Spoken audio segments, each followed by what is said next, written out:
En 1982, la dictadura más sangrienta de la historia argentina cumple 6 años.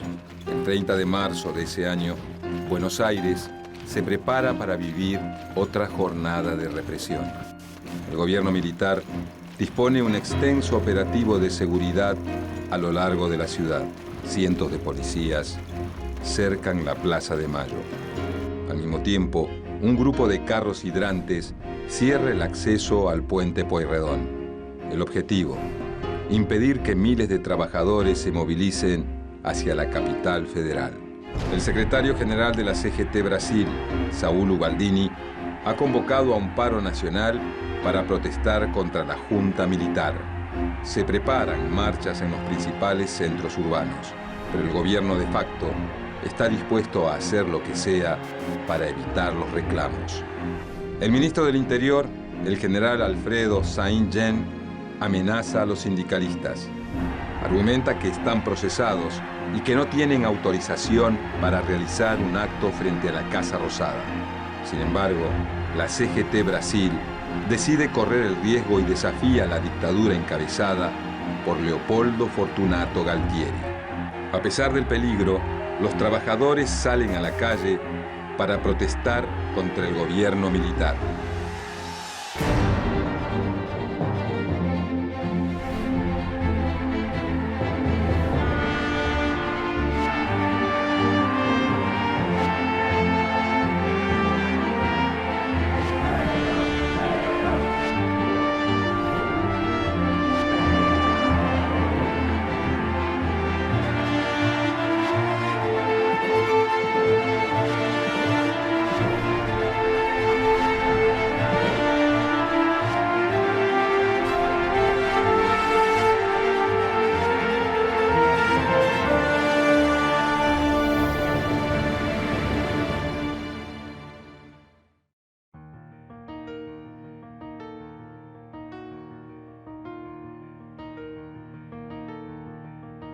El 24 de marzo de 1976, la Junta Militar, encabezada por el teniente general Jorge Rafael Videla, asume el poder. Yo, teniente general Jorge Rafael Videla, comandante general del Ejército Argentino, juro por Dios, nuestro Señor y estos santos evangelios, desempeñar con lealtad y patriotismo el cargo de miembro de la Junta Militar. Desde ese mismo día, la dictadura se propone disciplinar brutalmente al movimiento obrero. Interviene la Confederación General del Trabajo y los principales sindicatos. Suspende por tiempo indeterminado las paritarias y el derecho a huelga.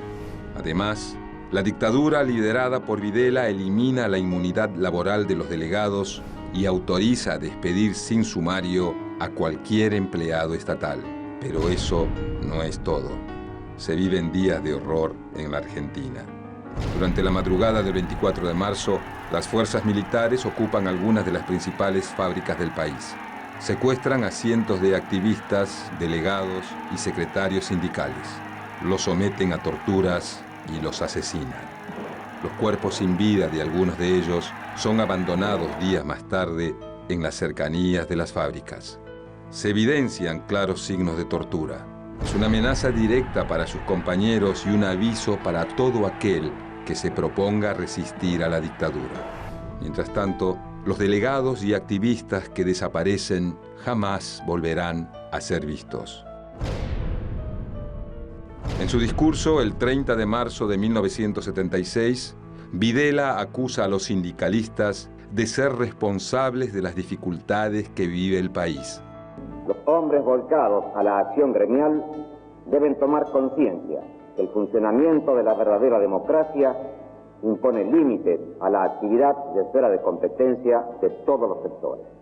La violación de dichos límites en los distintos campos de la vida nacional fue precisamente una de las causas de la grave crisis que sufrió la República. La represión contra los gremialistas está centrada en las grandes plantas industriales. Dentro de la actividad industrial, los gremios más afectados son los metalúrgicos y los mecánicos. También apuntan a los trabajadores de servicios públicos esenciales. El blanco son los empleados de transporte, los ferroviarios y los agremiados en Luz y Fuerza, sectores que históricamente habían sido pilares de la organización sindical. El gobierno de facto cuenta con la colaboración de los empresarios que entregan listas con los nombres de los delegados sindicales más combativos.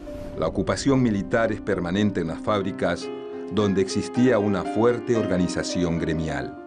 La dictadura instaura el terrorismo de Estado en todo el país. Mientras tanto, aplica una serie de medidas que cercenan los derechos laborales y recibe el apoyo de los grandes empresarios.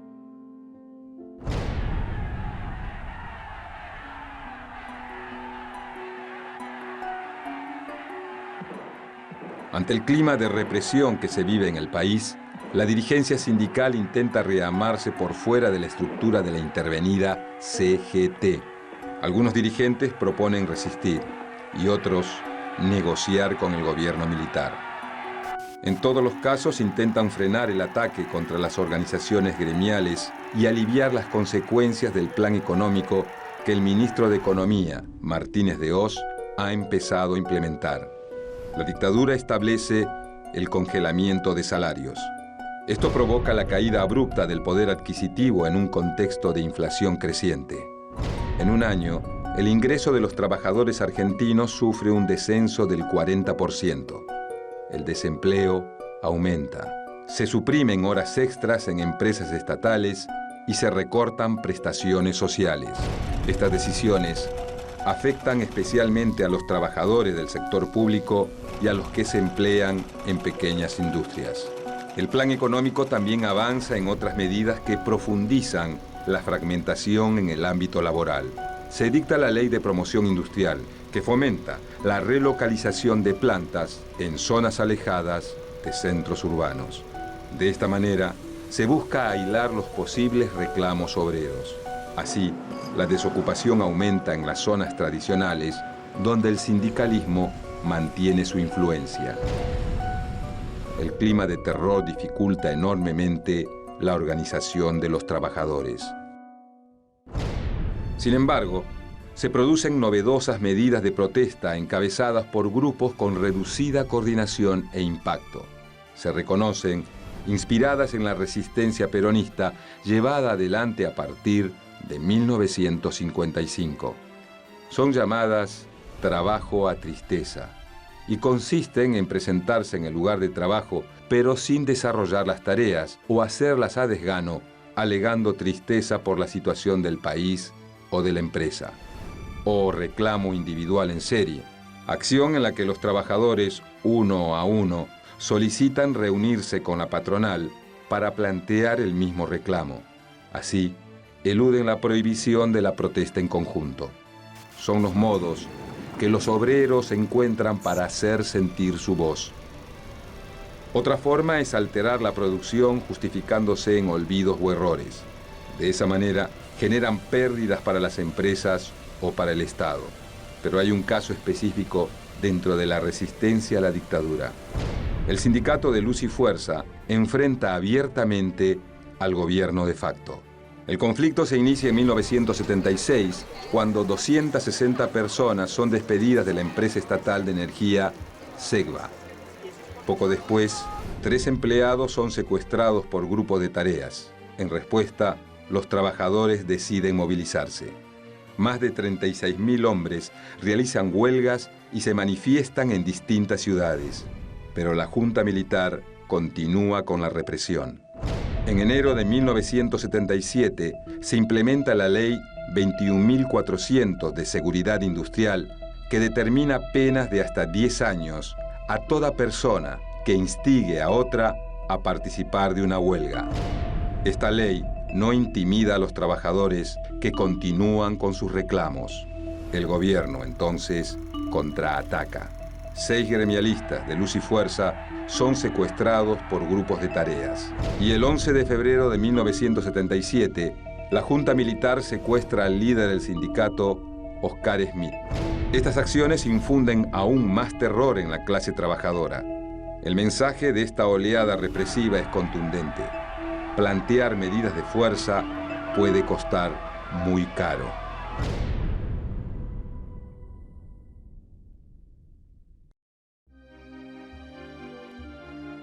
Con el correr de los días, se hace evidente la necesidad de constituir una estructura sindical a nivel nacional. Una organización que pueda reclamar y negociar en nombre de todos los trabajadores y que organice su lucha. Durante el mes de marzo de 1977, un grupo de dirigentes sindicales crea la Comisión Nacional de las 25 organizaciones. Allí se reúne a los sindicatos de trabajadores estatales, de aguas gaseosas, telegrafistas, conductores navales, papeleros, telepostales, gastronómicos, telefónicos, camioneros, de luz y fuerza y mineros, entre otros. Sin embargo, la unidad dura poco y para noviembre de ese año se forma la Comisión de Gestión y Trabajo, CGIT, como escisión de la Comisión de los 25. Los sindicatos que permanecen en la Comisión de los 25 sostienen que el sindicalismo debe mantenerse políticamente peronista. Por el contrario, el sector que se va y conforma la CGIT, dirigido por el telepostal Ramón Baldassini, propone un nuevo tipo de sindicato apolítico y profesional. Esta posición es la que esperan los hombres de la dictadura militar y rápidamente comienzan a negociar con este sector. La Comisión de los 25, por el contrario, se hace eco de las demandas obreras y aparece claramente como opositora al gobierno militar. A mediados de 1978, mientras el país se ocupa del Mundial de Fútbol, se provoca una nueva escisión en la Comisión de los 25. Un sector proclive al diálogo con el gobierno se suma a la CGIT y conforma la Comisión Nacional de Trabajo, CNT. Liderados por Baldassini, sus principales dirigentes son Jorge Triaca, de los plásticos, Armando Cavalieri, de empleados de comercio, y Luis Barrionuevo, de los gastronómicos. Por el contrario, los sindicalistas que continúan en la Comisión de los 25 se resisten a la dictadura y no reniegan de su origen peronista. Sus líderes son Raúl Ravitti, de la Unión Ferroviaria, José Rodríguez, de Esmata, y Ricardo Pérez, de Camioneros. Sin embargo, entre ellos, se destaca el dirigente de los cerveceros, un pequeño gremio que tiene solo 6.000 afiliados. Su nombre, Saúl Edolver Ubaldini. Es el referente más combativo del sindicalismo contra la dictadura y será la figura central del movimiento obrero durante los años siguientes.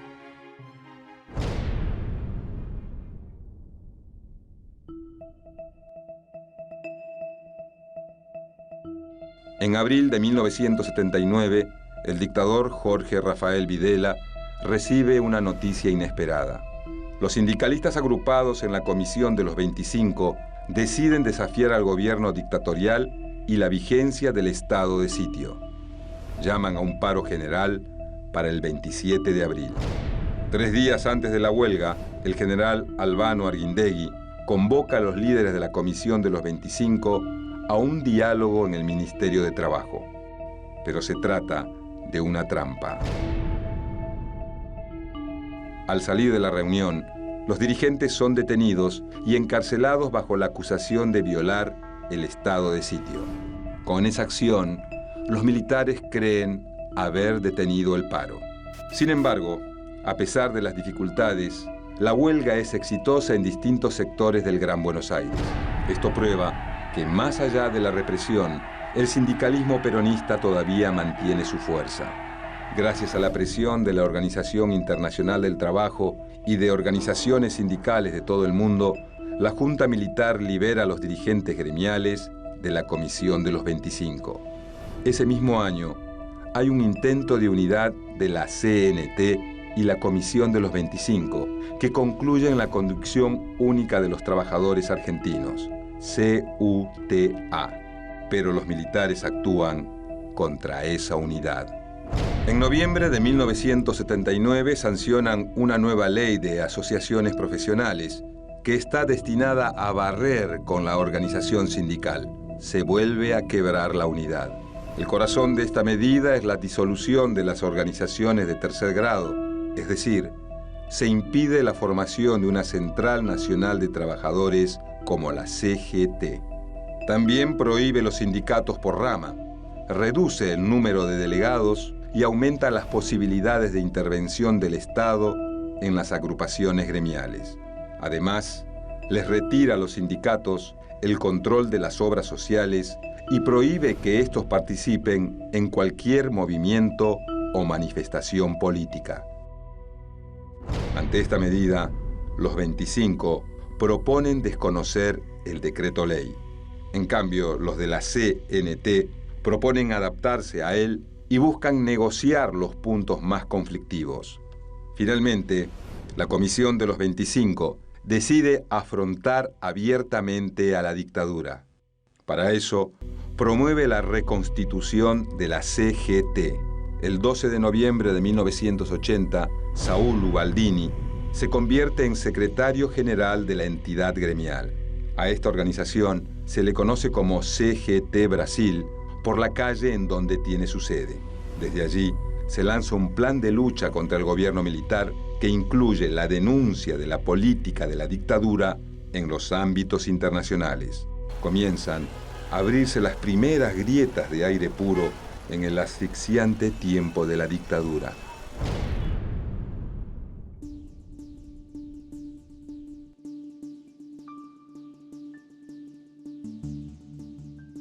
En julio de 1981 se celebra la Asamblea número 67 de la Organización Internacional del Trabajo en Ginebra. La CGT Brasil concurre con una delegación no oficial y logra que Saúl Ubaldini pueda dirigir su mensaje a todo el mundo. Allí, el líder cervecero denuncia la situación que se vive en la Argentina. Poco después, cuando regresa al país, se convoca a una huelga general para el 22 de julio de 1981. A pesar de que la dictadura la declara ilegal, el acatamiento es muy alto. Los militares responden con violencia y encarcelan a gran cantidad de sindicalistas, pero el gremialismo vuelve a tener presencia en las calles. Las protestas organizadas por la CGT Brasil se suceden con mayor frecuencia. En busca de aliados, Ubaldini se acerca a sectores de la Iglesia, de los organismos de derechos humanos y del radicalismo. Una muestra de estos contactos es la convocatoria a la llamada Marcha por Paz, Pan y Trabajo, que se realiza el 7 de noviembre de 1981. La patria convoca al pueblo. Todos aquellos que se sientan trabajadores, todos aquellos que se sientan argentinos, todos aquellos que se sientan dirigentes, pueden venir. Nosotros siempre estamos con los brazos abiertos a ellos. El gobierno amenaza con reprimir y lanza una campaña de intimidación en los medios de comunicación. Más de 10.000 personas participan del acto, que se transforma en el más grande realizado contra la dictadura hasta el momento. Buscamos el alma, el sentimiento que debe tener la Confederación General del Trabajo, donde la defensa de los derechos del trabajador sea prioridad una. Y nosotros luchamos por eso, contra la desocupación, contra los salarios de hambre. Tanto funcionando en nuestro local, porque es nuestro de los trabajadores, tanto funcionando aquí en Brasil, o si no en una plaza o en una esquina. Pero nunca vamos a perder los valores reales que tiene el trabajador y el sentimiento, no solamente de aglutinarse para defenderse, sino para defender los intereses de los demás y de la patria misma. El éxito de la marcha se completa con los signos de debilidad que empieza a mostrar el régimen.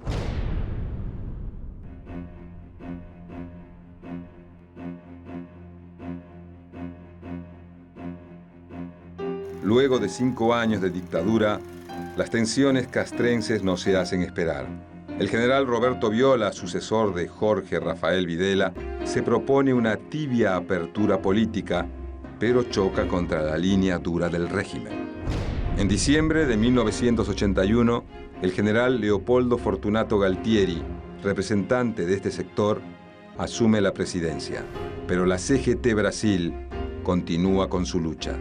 Anuncia una jornada de paro y movilización para el 30 de marzo de 1982. El gobierno recuerda la vigencia del estado de sitio y declara la ilegalidad de la huelga. Pese a las amenazas, Ubaldini encabeza una multitud entre las que se encuentran peronistas, radicales y distintas organizaciones de derechos humanos. Además, la protesta repercute rápidamente en distintas ciudades del interior del país. Miles de personas quieren decirle basta a la dictadura, pero la respuesta no se hace esperar. El gobierno de facto reprime con ferocidad a los manifestantes. Y fuimos detenidos en la calle San José Hipólito Yrigoyen. Era la presa más buscada en ese día para los represores. Miles de personas son heridas y otras detenidas. A pesar de la violencia, la sensación general es que el gobierno militar está muy desgastado. Sin embargo, 3 días más tarde, una noticia sorprende a todos los argentinos. Galtieri anuncia la recuperación por la fuerza de las Islas Malvinas. Compatriotas, hemos recuperado, sin rencores, pero con la firmeza que las circunstancias exigen, las islas australes que integran por legítimo derecho el patrimonio nacional. La novedad cambia el panorama político. El 2 de abril de 1982, miles de personas salen a celebrar a la Plaza de Mayo. En ese marco se libera a los detenidos por la marcha del 30 de marzo y el gobierno apela a la unidad en nombre de la defensa de la soberanía nacional. Así, el 7 de abril, los dirigentes apresados apenas una semana atrás son enviados a Malvinas como muestra de esta unidad. Se vive una suerte de euforia. El 10 de abril, Galtieri vuelve a hablar frente a una multitud en la Plaza de Mayo. Si quieren venir, que vengan, les presentaremos batalla. Pero el optimismo dura poco. 74 días más tarde, la inevitable derrota en Malvinas finalmente sucede. Comunicado del Estado Mayor Conjunto número 165. El Estado Mayor Conjunto comunica que en el día de ayer, 14 de junio de 1982, se produjo la reunión entre el comandante de las fuerzas inglesas, general Jeremy Moore, y el comandante de la guarnición militar Malvinas, general de brigada Mario Benjamín Menéndez. En dicha reunión se elaboró un acta en la cual se establecen las condiciones de cese de fuego y retiro de tropas. La guerra ha terminado. Las fuerzas militares argentinas son derrotadas. Al conocerse el papel de los altos mandos durante el conflicto bélico, el clima social es de desengaño y frustración. Galtieri renuncia y el general Reinaldo Vignone asume la presidencia. Pero la dictadura tiene los días contados.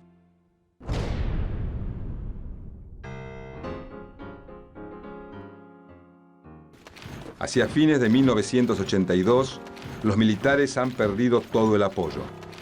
Por un lado, se empiezan a conocer los primeros testimonios sobre la represión ilegal de la dictadura. Por otro, la crisis económica, el empeoramiento de las condiciones de trabajo y el cierre de fábricas agitan la protesta social. La CGT Brasil profundiza su lucha. Organiza protestas y movilizaciones de gran masividad. El 6 de diciembre se convoca a una huelga general. En esta ocasión, los sindicatos vinculados a la CNT, reunidos en la llamada CGT Azopardo, adhieren por primera vez a una medida de fuerza contra el gobierno militar. 10 días más tarde, se realiza la Marcha por la Democracia, a la que asisten más de 100.000 personas. Durante el año 1983, los trabajadores continúan con sus reclamos y se producen 2 nuevos paros generales, el 28 de marzo y el 4 de octubre, con un muy alto acatamiento. Finalmente, El 16 de octubre de 1983, 2 semanas antes de los comicios, las dos centrales obreras se unifican. Combativos y dialoguistas confluyen bajo la misma sigla de CGT. Saúl Ubaldini queda a cargo de la conducción. Luego de más de 7 años de horror, se abre una nueva etapa para el movimiento obrero. Según el informe de la Comisión Nacional sobre la Desaparición de Personas, CONADEP, más del 30% de los desaparecidos durante la dictadura son trabajadores. En 1983 comienza un nuevo tiempo en el que los trabajadores continúan con sus luchas, pero nunca más bajo la amenaza de la cárcel o la desaparición, sino en el marco del Estado de Derecho, con profundas heridas, con miles de desaparecidos, con resistencias heroicas, silenciosas, a veces invisibles, pero también con contradicciones y desafíos. El movimiento obrero empieza a recorrer el nuevo camino de la democracia. Atrás quedan la derrota, la sangre y el terror.